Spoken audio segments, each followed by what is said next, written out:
भारत की intelligence agency raw ने पाकिस्तान में मुतादिद अफराद को कत्ल करने के लिए एक खुफिया मुहिम चलाई। बड़ी खबर आपको बताता चलूं, पीओके में लश्कर कमांडर के घर में आग लगी है। ये खबर है, रिजवान हनीफ के घर में भीषण आग लगी है। पीओजेके में लश्कर तैयबा का जो डिप्टी कमांडर है रिजवान, उसके घर में अचानक आग लग गई। कुछ लोग मर भी गए हैं और इसका पहलगाम आतंकवादी हमले में भी हाथ था। देखिए, ये पहली दफा नहीं हुआ है।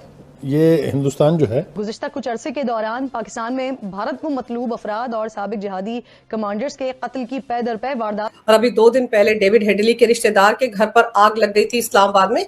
ये अननोन लोगों का ही काम है सर। आजकल गोलियां नहीं चला रहे, शायद आग ही लगा रहे। तो जब भारत ये कहे कि जी आप क्या से टेररिज्म हो रही है या क्रॉस बॉर्डर टेररिज्म हो रही है, उसको रोके, तो उसके लिए हमारे पास जवाब क्या है?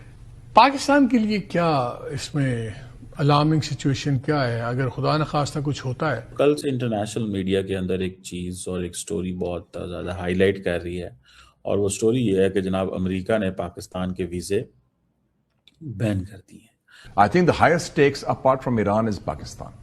नंबर 1, हम नहीं चाहते मालिक साहब कि हमारा बॉर्डर इजराइल का बॉर्डर ताफ्तान आ जाए। डॉक्टर साहब, सवाल इस वक्त ये है कि क्या इजराइल पाकिस्तान का नेबर बनने जा रहा है? ये जो रिजवान हनीफ है, ये डिप्टी चीफ था इसका लश्कर तोयबा का, और पीओजेके में रहता था। यानी ये अगर आप सीधे सीधे लफ्जों में ये कहें तो एक और को टपका दिया गया है। रिक्रूटमेंट इसका, उसको भर्ती करना, ये सारा इसी का कार्य। जय हिंद दोस्तों। पाकिस्तान के लश्कर तैयबा आतंकी गुट का डिप्टी कमांडर रिजवान हनीफ के घर में आग लगने से उसका पूरा परिवार जलकर खत्म हो गया।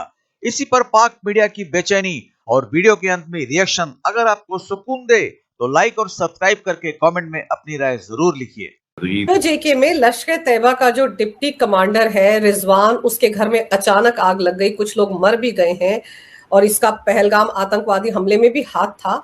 और अभी 2 दिन पहले डेविड हेडली के रिश्तेदार के घर पर आग लग गई थी इस्लामाबाद में। ये अननोन लोगों का ही काम है सर। आजकल गोलियां नहीं चला रहे, शायद आग ही लगा रहे।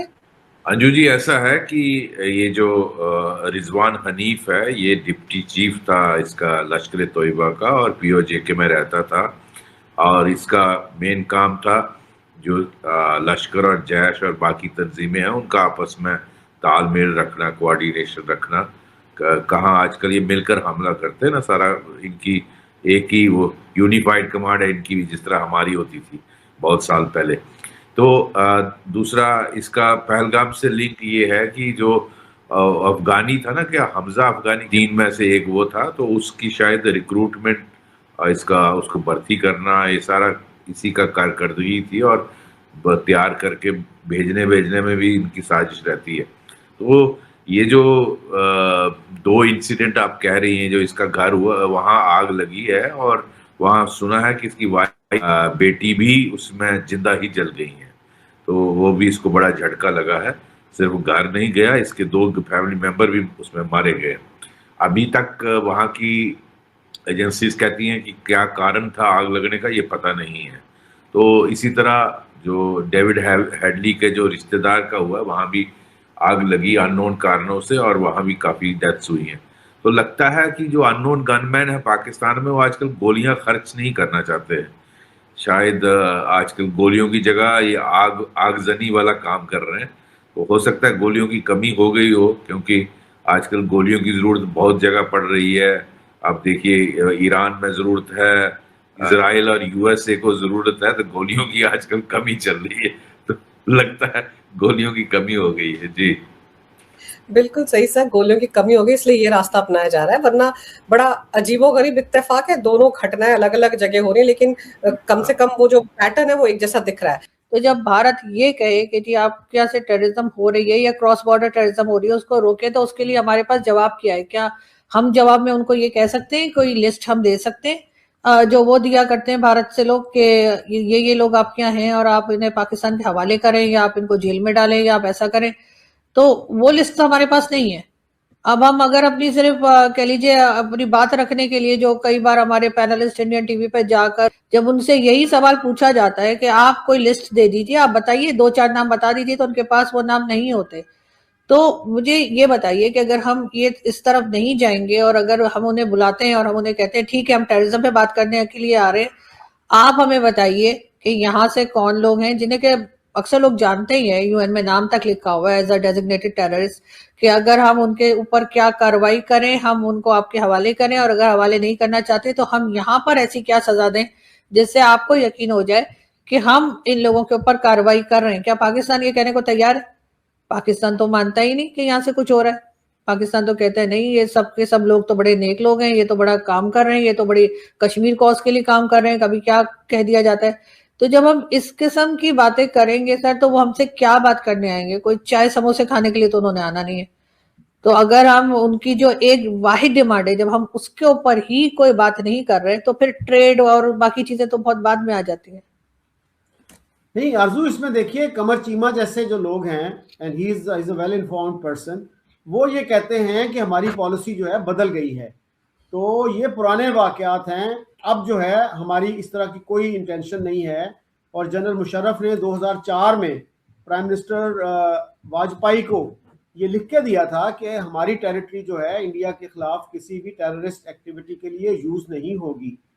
तो वो कहते हैं कि हमारी पॉलिसी बदल चुकी है। जहां तक चीमा साहब की बात है कि हमारी पॉलिसीज बदल गई हैं, तो सर कोई कंट्री की पॉलिसीज हो चाहे कोई इंसान हो, लिख कर देने से कुछ नहीं होता जब तक एक्शन में दिखाई ना दे। कोई कितना भी कहे कि जी हमें आपका बड़ा ख्याल है, हम आपका बड़ा ख्याल रखेंगे, या हमें अपने पिछले रवैये के ऊपर अफसोस है, लेकिन उसके बाद वो एक्शन उसका कुछ और बताए, तो कौन बिलीव करेगा? अगर हम वाकई में चाहते हैं कि भारत हमारा बिलीव करे और यकीन करे कि हाँ हमारी पॉलिसीज बदल गई हैं, अब टेररिज्म को हम सपोर्ट नहीं कर रहे, या ऐसे लोगों को हम सपोर्ट नहीं कर रहे जो क्रॉस बॉर्डर टेररिज्म करते हैं, तो सर हमें एक्शन से साबित करना पड़ेगा। और अगर 26 करोड़ या 24 करोड़ जितनी भी हमारी आबादी है, कहीं तो खैर 26 कहते हैं, कहीं 24 कहते हैं, उनके लिए क्या हम 2 लोगों की कुर्बानी नहीं दे सकते? क्यों हम हाफिज सईद और मसूद अजहर को हवाले नहीं कर देते भारत के? और अगर भारत के हवाले नहीं करना है कि जी कोई कंट्री अपने सिटीजन को किसी दूसरी कंट्री को नहीं देती, ऐसा कहना है जैसे चीमा साहब का, तो फिर आप उनको खुल्लम खुल्ला कोई ऐसी सजा तो दें ना, फांसी की सजा दें, कोई ऐसी सजा दें जिससे भारत देखे कि हाँ आपने इन जो टेररिस्ट है जिन्हें डेजिग्नेटेड टेररिस्ट कहलाते हैं उनको आपने सजा। पाकिस्तान अधिकृत कश्मीर में आतंकी संगठन लश्कर तैयबा के एक बड़े आतंकवादी रिजवान हनीफ के घर में अचानक आग लग गई।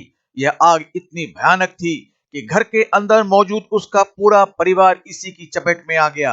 आग में झुलसने से और धुएं से दम घुटने के कारण परिवार के सभी लोगों की मौत हो गई। इस हादसे में पूरा घर जलकर नष्ट हो गया। अभी तक यह साफ नहीं हो पाया है कि आग कैसे लगी, यानी यह हादसा था, साजिश थी, या किसी तकनीकी कारण से आग लगी। इस बारे में कोई पक्की जानकारी सामने नहीं आई है। यह भी स्पष्ट नहीं है कि आग लगने के समय रिजवान हनीफ खुद घर में मौजूद था या नहीं। रिपोर्टों के अनुसार रिजवान हनीफ का घर पीओके के रावलकोट इलाके में गारकानी के पास सहारा नारा गांव में स्थित है। रिजवान हनीफ लश्कर तैयबा में एक उच्च पद पर था और उसे संगठन का डिप्टी चीफ बताया जाता है। रिजवान हनीफ वही कुख्यात आतंकी कमांडर है जिसने पहलगाम में हमले से जुड़े आतंकवादी हबीब ताहिर को लश्कर तैयबा में शामिल कराया था। हबीब ताहिर को हफीज अफगानी के नाम से भी जाना जाता है। इस घटना के बाद पाकिस्तानी मीडिया में तरह तरह की चर्चाएं हो रही है। कुछ मीडिया रिपोर्ट्स में यह कहा जा रहा है कि पाकिस्तान में एक एक करके भारत के दुश्मन माने जाने वाले लोगों का अंत हो रहा है। हालांकि इन दावों की कोई आधिकारिक पुष्टि नहीं हुई है। कुल मिलाकर यह घटना रहस्यमयी बनी हुई है और आग लगने के असली कारणों का अब भी पता नहीं चल पाया है। रिजवान हनीफ का मुख्य काम था लश्कर तैयबा के साथ जैश और बाकी आतंकी गुटों के साथ आपस में संबंध और तालमेल बनाए रखना, साथ ही कौन सी जगहों पर आतंकी हमला चलाया जाएगा और किस गुट का उसमें नेतृत्व रहेगा, यह भी लश्कर की तरफ से वही संभालता था। जानकारों का कहना है कि आतंकी गुटों में जब किसी को रास्ते से हटाने की बारी आती है तो आजकल गोलियों के बजाय आग लगाने का तरीका अपनाया जा रहा है। तो मिलते हैं अगली वीडियो में, तब तक जय हिंद, जय भारत।